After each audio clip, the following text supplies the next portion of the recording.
Olá, sejam bem-vindos a mais um vídeo do canal Senhora Literatura. Hoje eu vou falar sobre um livro que eu gostei muito e me surpreendeu, que foi o livro da Djamila Ribeiro, Pequeno Manual Antirracista. Por que ele me surpreendeu? Porque quando eu já li algumas outras coisas da Djamila Ribeiro e ela é uma estudiosa, ela tem muito conhecimento técnico sobre as coisas que ela fala, né? E eu pensei assim que esse seria talvez um livro mais pesado, né? Mas ao contrário não, como o próprio título sugere aqui, ele é um pequeno manual antirracista. Então ele é ótimo, ótimo, ótimo para você ler assim rapidinho para aquelas pessoas que não têm nenhum conhecimento ainda, mas querem começar a conhecer os assuntos, né, sobre as práticas antirracistas.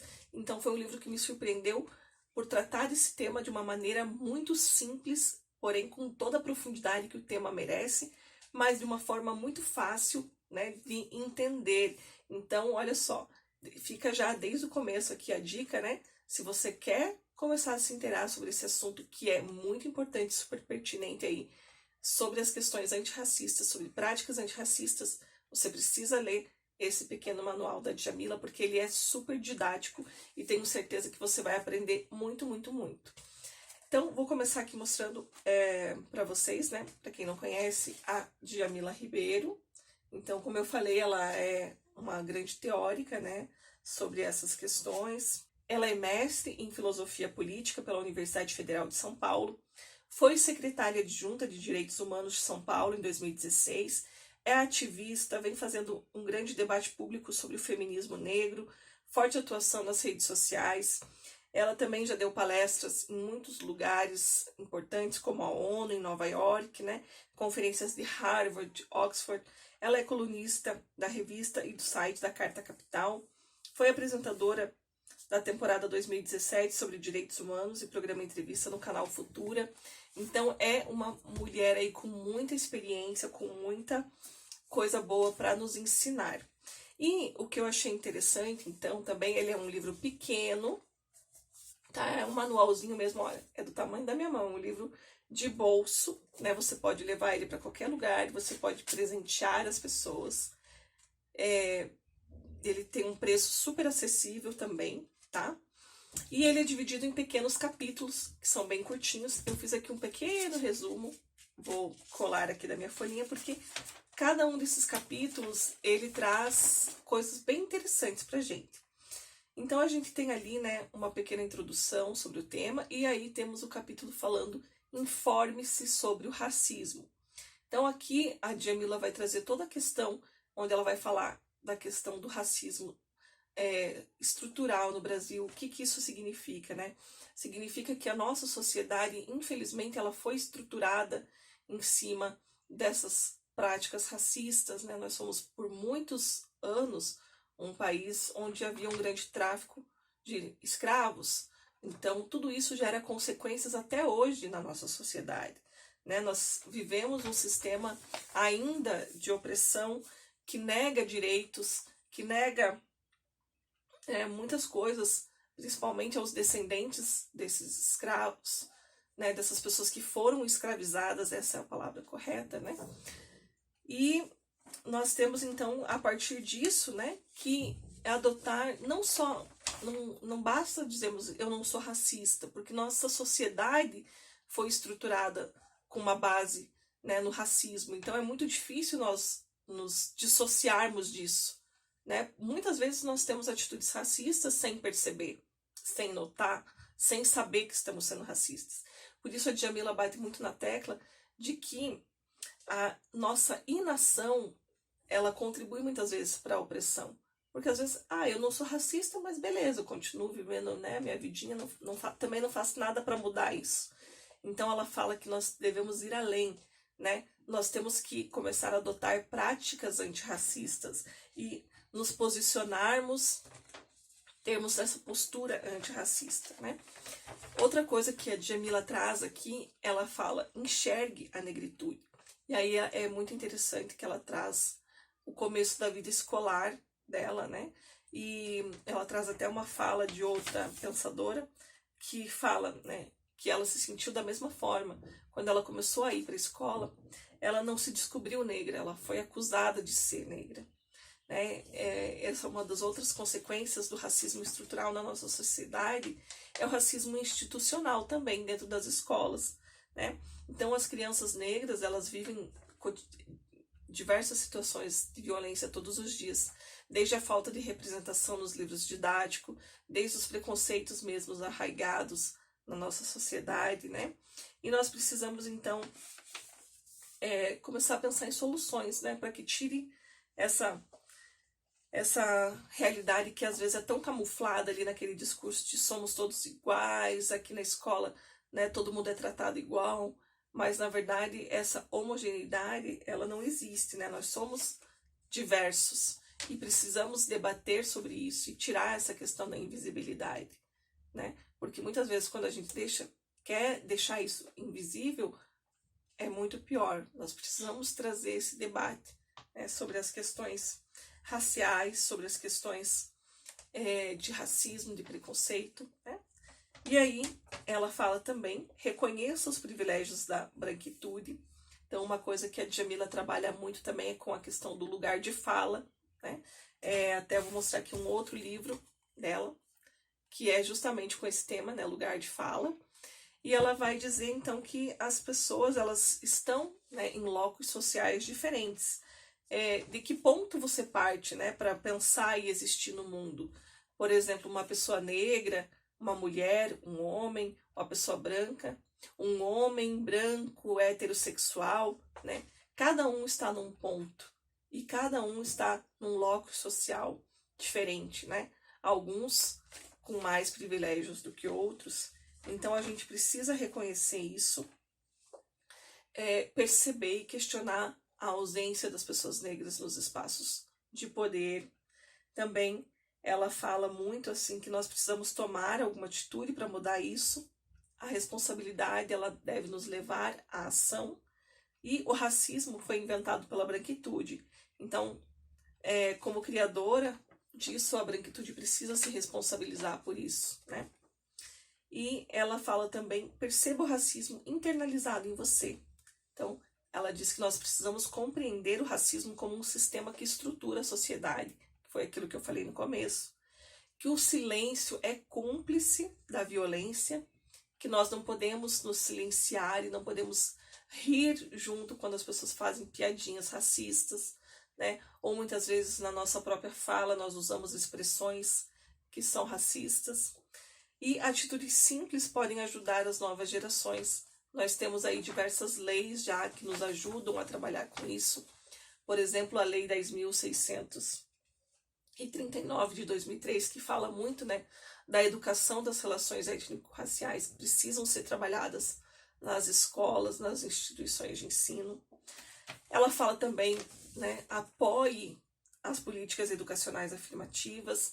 Então, de novo, aquele debate, né, que muitas pessoas, infelizmente, ainda não compreenderam, que por causa do racismo estrutural, a população negra tem menos condição de acesso à educação de qualidade.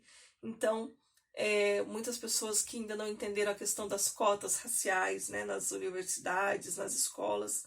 Então, ela fala aqui que não é um debate sobre capacidade, né, mas sobre oportunidades. Então, as cotas raciais, que é uma lei de 2012, ela é uma vitória do povo, é uma vitória das ações afirmativas, né? E que nós precisamos romper de uma vez por todas com essa cultura do mérito, da meritocracia, porque essa cultura da meritocracia, ela produz muitas catástrofes. E voltando então ao que ela já falou anteriormente, nós não podemos falar em meritocracia quando as pessoas estão partindo de pontos diferentes, né? Eu não posso comparar, um exemplo aqui bem básico, um aluno, um estudante que tem uma família estruturada, que dorme na sua cama lá 8 horas por dia, acorda, toma um café da manhã balanceado, vai para a escola, só tem que se preocupar com esse estudo, né? E depois vive tranquilamente, com um outro aluno que talvez não tem nem o que comer, não tem uma alimentação adequada, a sua casa ele sofre uma questão de violência, ele não tem uma família estruturada, ele tem que trabalhar muitas vezes para ajudar essa família. Então veja que esses dois estudantes, eles não partem de pontos do mesmo ponto, então não tenho como falar de meritocracia. Ah, você conseguiu porque você mereceu, porque você se esforçou, você não conseguiu porque você não se esforçou o suficiente. Né? Nós temos que também parar de romantizar essas situações. Claro, existem pessoas que mesmo com todas as dificuldades, lutam, conseguem, sim, que bom que elas conseguiram, mas isso não é romântico, isso não é a regra, né? Isso é a exceção. Então é isso que ela fala também aqui, que nós precisamos apoiar essas políticas educacionais afirmativas. Ela fala também sobre o ambiente de trabalho, nós precisamos transformar o nosso ambiente de trabalho, né? Romper com a estratégia do negro único. Então aqui ela quer dizer, né? Às vezes você fala assim, mas lá na minha empresa já tem um negro, então é como se, né? É que nós não somos racistas, porque tem um negro, né? Então, parece que aquele espaço foi dedetizado, ela usa essa palavra, né? Contra o racismo. E não é assim, né? Não é dessa forma que nós vamos estar rompendo com o preconceito, né? Ela fala também, leia autores negros, né? E espero que esse vídeo esteja sendo uma pequena contribuição para isso, né? Porque a Djamila Ribeiro é uma autora negra, e eu estou aqui para indicar para vocês os 2 livrinhos dela, Pequeno Manual Antirracista, que é esse que a gente está falando, e também O Lugar de Fala. E aqui no Pequeno Manual, ela traz uma lista de diversos autores, né? Para que esteja sendo estudado, lido. Ela fala muito sobre o epistemicídio, foi uma palavra que eu conhecia que não conhecia. Ela fala que o epistemicídio é o apagamento sistemático de produções e saberes produzidos por grupos oprimidos, né? A negação aos negros da condição de sujeitos de conhecimento por meio da desvalorização, da negação ou ocultamento das suas contribuições, né? E ela fala que para escrever esse livro, ela se inspirou em diversos autores intelectuais negros. Então ela cita alguns aqui, eu vou até pegar na página 66 aqui, rapidinho, né? E ela fala aqui, então, leia Abdias do Nascimento, Adilson Moreira, Alessandra Devuski, Angela Davis, Audre Lorde, Bell Hooks, Carla Acotirene, Chimamanda Ngozi Adichie, Cida Bento, Conceição Evaristo, Elisa Lucinda e assim por diante. Então ela traz aqui vários, né, autores e autoras negras que nós podemos ler, conhecer e divulgar. Então muito bacana também. Ela fala também sobre a gente questionar a cultura que a gente consome, né? Perceber o quanto as culturas negras e indígenas foram expropriadas e apropriadas historicamente. Então ela dá um exemplo aqui muito pertinente, né? Ela fala, é só a gente olhar para as coleções de museu europeias e nós vamos perceber que lá, né, estão os objetos de países africanos, sul-americanos, asiáticos, e as pessoas acabam consumindo essa cultura, mas não se preocupam, né, com as mazelas que viveram e que vivem essa população, né? Então, não adianta eu prestigiar e falar, nossa, estou aqui consumindo uma arte africana, mas eu não estou nem aí para o que o povo africano está sofrendo, né? Então ela deixa também essa dica e esse toque para a gente, né? De que nós precisamos questionar, então, essa cultura que nós consumimos, né? Ela fala também, conheça seus desejos e seus afetos, e esse foi um capítulo que eu achei muito forte e, infelizmente, muito real. Ela fala de todo o sofrimento das mulheres negras, principalmente pela questão delas serem ultrasexualizadas, né? Infelizmente, nós temos essa cultura de sexualizar todas as mulheres aqui no Brasil, mas em especial as mulheres negras sofrem com essa ultrasexualização, né? E a Djamila fala que isso muitas vezes se mascara naquele elogio, né? Elogio da beleza negra, né?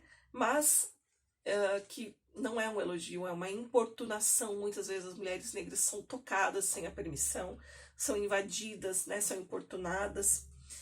E também outro aspecto que ela fala aqui é da questão de que as pessoas têm essa tendência de amar, entre aspas, né? De gostar mais. É fácil amar pessoas negras quando elas estão no seu devido lugar. Então ela fala que o exemplo daquela empregada, né, que a família fala assim, mas ela é quase da família. Então é fácil você amar aquele negro que é quase da família porque ele está no seu lugar, no empregado, né? Então isso também é muito importante a gente estar se questionando. Tem um filme, agora me veio na mente, né, um filme bem interessante que trata um pouco sobre isso também, que tem a participação da Regina Casé, que se chama Que Horas Ela Volta. Então, quem puder também, fica a dica desse filme, tá? Eu vou deixar em algum lugar aqui o trailer para vocês poderem assistir e ver. Também é muito pertinente sobre essa questão, né, de que é fácil a gente gostar das pessoas quando a gente acha que elas estão no seu devido lugar, ou seja, sendo menos do que a gente, né? Então, é uma coisa muito importante para a gente se questionar. Combata a violência racial. Aqui também a Djamila traz alguns dados estatísticos, né, falando sobre a violência e como a violência atinge principalmente a população negra.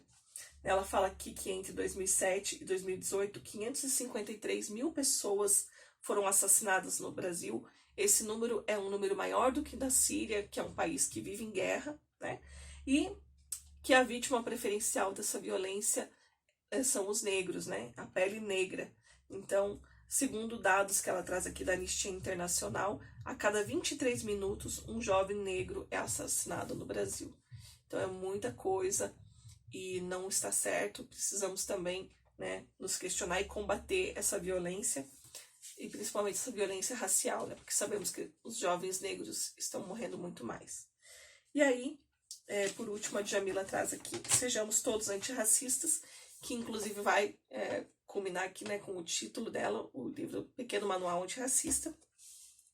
E ela vai falar que a leitura desse livro, então, né, pretende fazer com que as pessoas reflitam, né, sobre as suas atitudes, que ajude na tomada de atitudes antirracistas, sobretudo para quem busca uma postura ética em sua existência. É uma pequena contribuição para estimular o autoconhecimento e a construção de práticas antirracistas. Então, como eu falei para vocês, pessoal, é um livro que vale muito a pena. Ele é um livro curtinho, é um manualzinho, mas a gente aprende muito, muito, muito com ele. Principalmente a enxergar, né, coisas que muitas vezes a gente acha, né, o brasileiro tem essa mania, né, esse mito da democracia racial, não, que tudo é lindo aqui, que nós não somos racistas, mas a gente consegue enxergar muitas coisas, sim, que mesmo a gente achando que não é racista, mas nós precisamos tomar atitudes antirracistas também, tá? E se você é uma daquelas pessoas que gosta mais ainda de se aprofundar, eu indico também aqui o Lugar de Fala, que esse livro aqui sim é um pouquinho mais teórico, né? Um pouquinho mais denso, precisa ser ruminado por mais tempo aí quando a gente lê, mas fica aí a dica dos 2 livros da Djamila Ribeiro. Espero que vocês tenham gostado. Indiquem para as pessoas que vocês acham que podem gostar, deem de presente livros. Se você ainda não é inscrito no canal, eu também te convido a se inscrever, clicar aqui no sininho para ativar as notificações, deixar o seu like, compartilhar o vídeo e estar aqui toda quinta-feira, que sempre tem vídeo novo. Muito obrigada pela sua participação e até a próxima. Tchau, tchau!